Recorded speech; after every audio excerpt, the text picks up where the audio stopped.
All right, here it is. AT Eve, as it were. It's Friday, March 29th, 1:50 p.m. Bit of a later start today for the recording, but I've been up since 8:20, I want to say. Slept in a little bit. It's hard to rouse yourself when it's cold out there and you're warm in your bag. But in any case, tomorrow's the big day. Hard to believe. In fact, I just set my coffee maker to start brewing at 6:30 so I can look forward to coffee as soon as I wake up for the task at hand.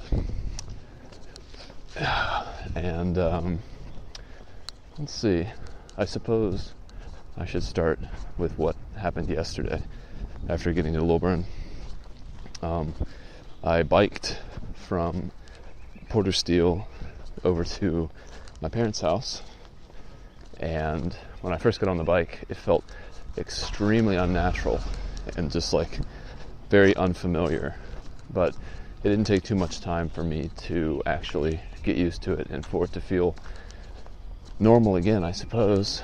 I was even doing some kind of small bunny hops to see if I still had it. I was wearing flat pedals, so I was actually able to do some proper pulling and pushing with those. But yeah, my dad, I left my truck at his work site so that he could kind of keep an eye on it while I'm gone, turn on the engine and stuff. He made a joke about my butt being soft now, and he was right. It's actually the only lasting thing that I have from biking again yesterday. It's just a sore butt. I had definitely calloused it up for all the years that I had been out there riding. So it was fun. I enjoyed it. Then I went for a long walk with my mom. We've had several goodbyes, so it doesn't really feel like any of them has been any more goodbye than the last. But we did this little walk around Lilburn, and that was nice. Another one of those moments where my mom has... How's it going?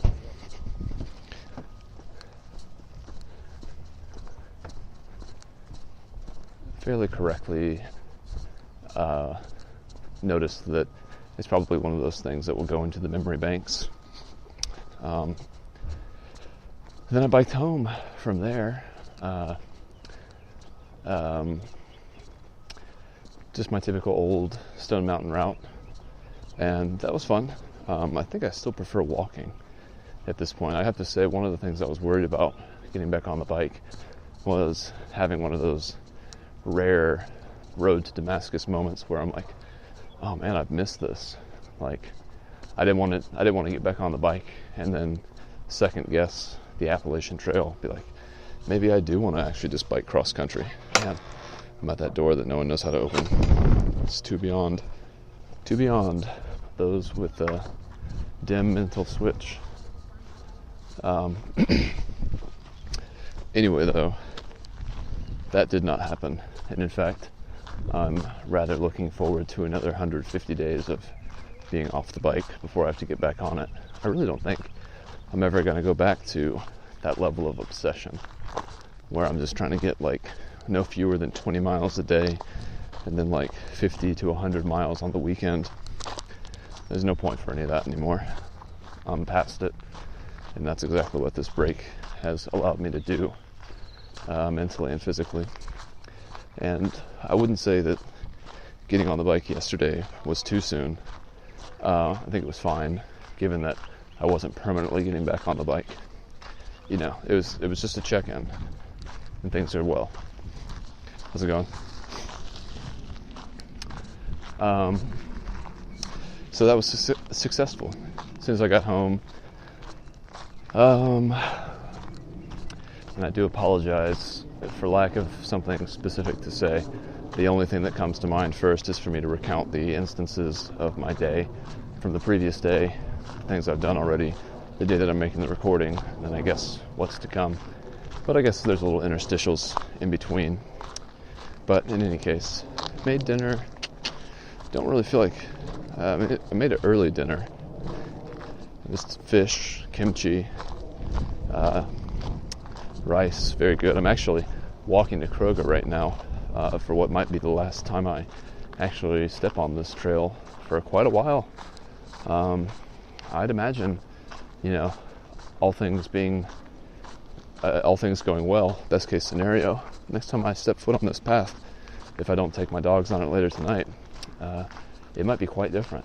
It might be 6 months improved, which is hard to imagine what that might mean for this undeveloped plot, but I can still recall the East Side Beltline, what that was like when I used to live over there in the Sampson Street lofts, which I guess was 2011, maybe. I think so. It was right before I went to Japan. Yeah, 2011. We went there 2012. So that is unrecognizable now. In fact, the new incarnation of the East Side Beltline is a lot more present in my mind than what it used to look like when it was this undeveloped track. But in any case, slept outside again last night, obviously, since I woke up this morning in the tent. How's it going? But I actually packed up my tent today. So this morning I woke up, did all my things that I normally do, drink coffee, feed the dogs, etc. And my neighbor Raimondo had been wanting me to help him with this tricycle that he found, like sort of I want to call it like a Obachan style bike. It's a 3-wheeler. An Obachan is like what you call like an old grandma's bicycle in Japan. And make sure I'm still recording. That'd be a shame. Good. It needed to have a chain joined with a good chain tool, and so I went over there this morning, helped him out with that, because I've got a plethora of those tools, including Park Tool versions, which are always the best. And then I noticed that one of the front brake for the bike wasn't like the best in terms of setup, so I went ahead and actually helped him with redoing that cabling and shortening things and cutting pieces of metal that were broken so that they were not rusty and like causing friction and stuff. And we also patched the front tube on the tire for the bike, so he's actually riding around. Gave him some blue Ori grips.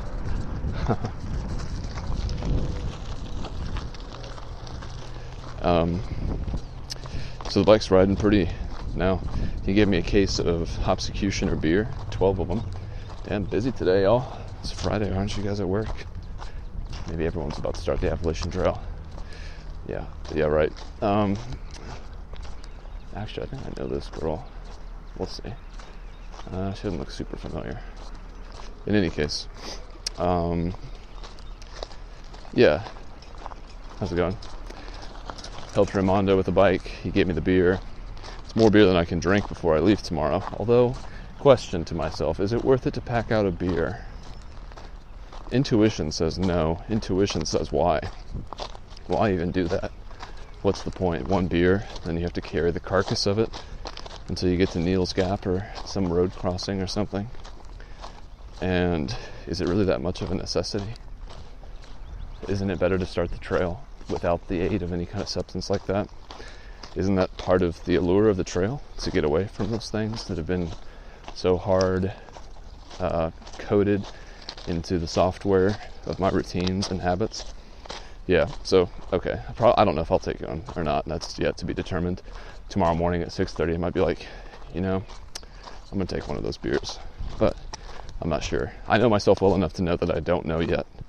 And I can't say definitively what I'll choose. Whether I take one or not, beginning with the beer has no bearing of how I finish and how I feel about beer toward the end. Plus, I don't really have a drinking problem, which I guess is like step one of having a drinking problem, thinking that you don't, or whatever. But in any case, yeah, he gave me more beer than I can drink in a single sitting. So I'll have beer when I come back, unless Erica drinks it while I'm out, or gives it away to friends or something. So we don't really entertain very often, so it seems pretty likely that there will be something like 12 Hopsecutioners, no, I meant to say 10 Hopsecutioners waiting for me once I get back, if I'm able to accomplish this. Again, I don't like to say that I will be able to do it, because I feel like that's tempting fate. When I went to New York, you know, I didn't want to have any kind of like preconceived notion about the ability for me to get to where I was trying to go. I wanted to see how things naturally occurred, and that way I wouldn't have to come back with my tail between my legs, since I had like said I was going to be successful. How's it going?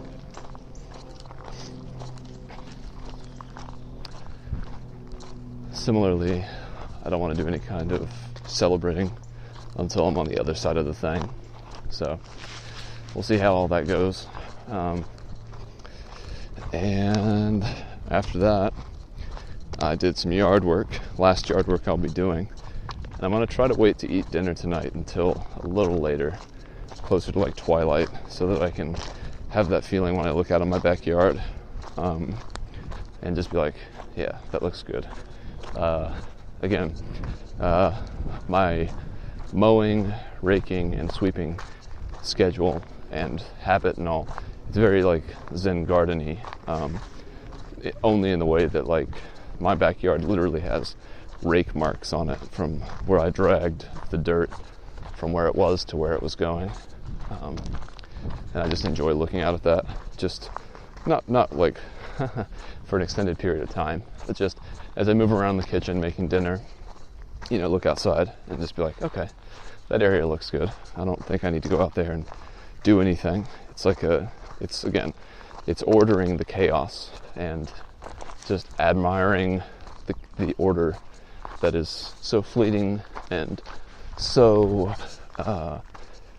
short-lived. So yeah, like I said, I'm walking to Kroger now. I'm going to get my food for the trail for the first 3 days or so until I get to Neil's Gap. Then I can always get more stuff there. And I'm going to get some stuff for dinner tonight. It's nice when you don't have to buy alcohol from a grocery store, because sometimes, especially at this Kroger, there are the attendants who like monitor the self-checkout. Sometimes it takes them a really long time to come and check your ID. So I can't deny that was one of the motivating factors to go help Ramondo this morning, because he had mentioned he would get me a case of beer for it. So I was like, cool. If he gets me some beer, then I can go to Kroger later. So it was important to do this in a certain order. So I can go to Kroger later, just get the things I need, and then come back. It'll be super easy. For the rest of the day, I'm going to try to take the dogs for a walk. I'm not going to try to. I'm going to successfully take the dogs for a walk. That's something that I feel comfortable enough saying with certainty. Take Egg out first with Charlie, do a little mile or mile and a half or something like that with her until she gets too hot. I'll bring her back to the house, and then Charlie and I will go. I mean, it's already 2 o'clock now, so it'd be nice to take Charlie for a 2-hour walk, 6 miles or so. Maybe just walk toward Pond City Market or something. Maybe. Is that desirable? Maybe we'll walk to East Atlanta Village. I'm not sure. If I do East Atlanta Village, I do want to avoid this path since I've already been on it. But I guess I can assess all of that later. Come back with Charlie sometime around maybe 5 or 6, because this errand is probably going to take a little over an hour. And then once I'm back with Charlie, hopefully he's tired, Egg will be tired because she will have been outside, and then I can just start making dinner, and you know, the rest is history. AT Eve, Erica will come home sometime later. She's going out tonight for some sort of like a team building coworker thing, so I don't need to make dinner for her. Everything I make tonight will be for me. Pound of beef with kimchi and rice. Oof, that's gonna be so good.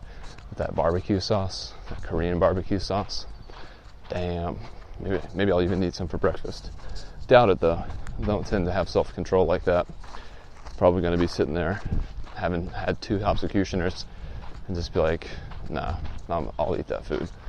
I made that food to be eaten, and it's a little heavy for the morning. Not entirely sure what I'm going to be getting here at Kroger for the trail. It doesn't really matter because, you know, this whole thing is going to be a learning experience, and with each week I'll have it dialed in a little bit better than the week before. So probably just get some Cliff Bars, some tuna packs, One thing I have been thinking about is sharing the cooking vessel with my coffee, because I've had tuna coffee before, like, using the same cook pot in the morning to make coffee that you use to make ramen at night. And I know a lot of people use bags that you boil like water and you put it into a plastic bag. I'm a little wary of that. I don't really like the idea of putting boiling water into a plastic bag and then eating out of it. Plus, if I did do that, I'm wondering how many times can you do that with a single bag before like it starts to grow some sort of bacteria. Seems to me like it's ultimately unsanitary and potentially leaching of chemicals into your food. I know that the plastic bags that these people are using are probably made for this kind of application, but I don't know.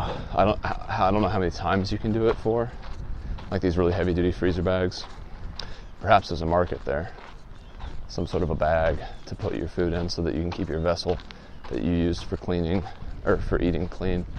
I know that that's how the mountain meals work, and I do have enough money budgeted for this trip to eat pretty well, and that's really my only priority. Like, I want to make sure that my nutrition is as good as it can be, for sure, within reason, which out there it's going to be interesting.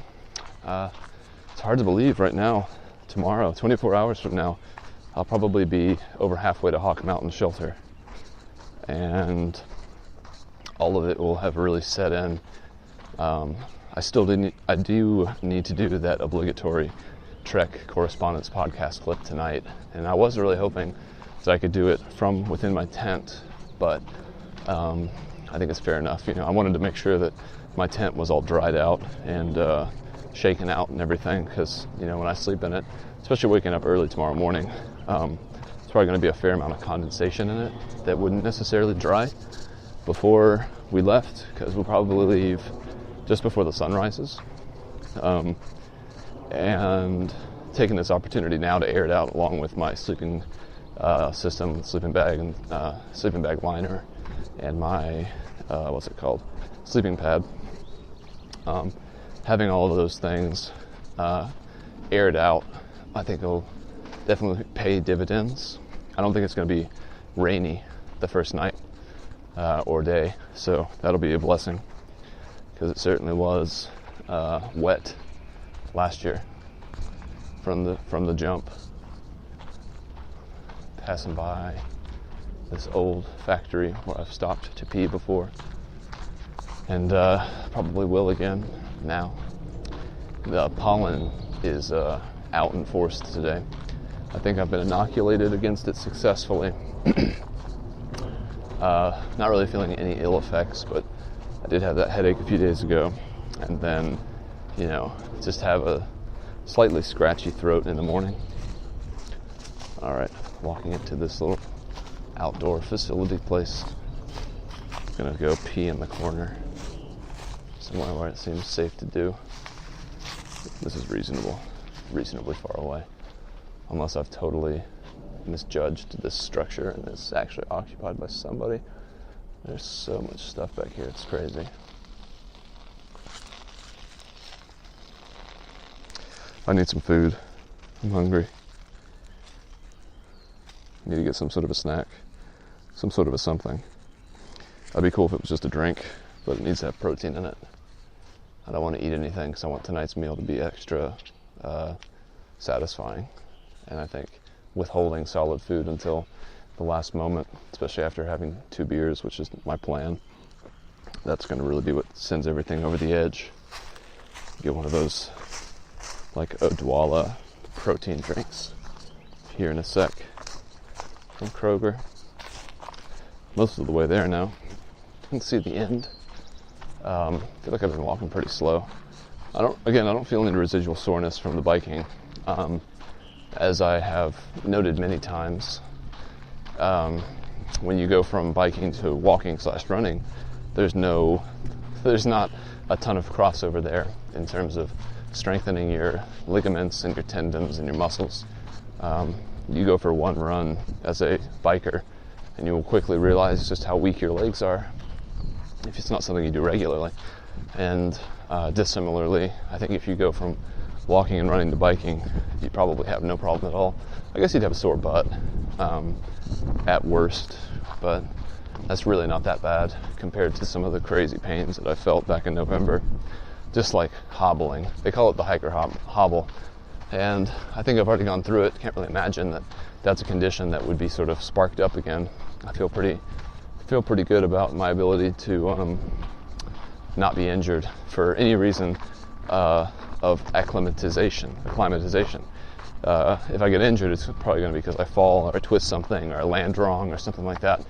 At this point, I'm tip-top Magoo, as Uncle Joey would say. Really been enjoying Tiger Belly, the podcast, Bobby Lee and Kalila. It's been a nice marriage of like the guests who I find that my taste is sort of reflective in two different comedy worlds in LA.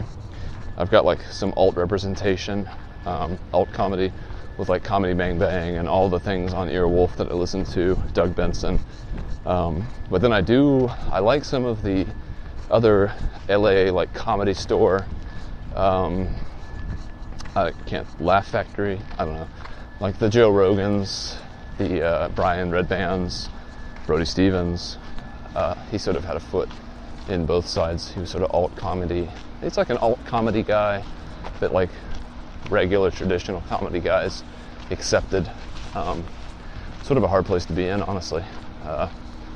If you feel like you're identify with your home and your style with alt comedy, but you're accepted by traditional comics as like a rare like freak who is for some reason agreeable to being with that crowd. Like, it's weird that Brody Stevens, well, I guess Brody Stevens was only on one episode of Comedy Bang Bang, and Brody Stevens was also only on one episode of Joe Rogan. So that's interesting. That's telling. I'm not sure of what, but that means something. In any case, Tiger Belly's been pretty much what I've been going to sleep to when I go to sleep into the tent. There's a lot of weird noises at night, and as I sit there and listen to them, if my player has already turned off from the 30-minute sleep timer, and I'm just listening to the outdoor noises, I just think every time I hear something, like, I try to identify what it is, and I've become a lot less interested as I've slept out there more and more. But for sure, when I hear like neighbors at like 11 getting home, going through their driveway to get to their house, like, it's interesting. It's kind of like being a voyeur, but like not really mundane voyeur or something. There's no stakes to this voyeurism. It's a stakeless voyeurism. Man, certainly feels like there's some particulates in the air, and it certainly feels like I need to eat something. So I'm almost to the end of the belt line now. I'm kind of cut to the left so that I hit the Kroger from the parking lot side, not the Chick-fil-A side. And yeah, I suppose the clip I make tomorrow will probably be from the trail. Maybe the Amicalola stairs, I'm not sure. Time will tell. It's going to be crazy. Can't believe it. Truly can't believe it. And I'll talk to you there from then. Bye for now.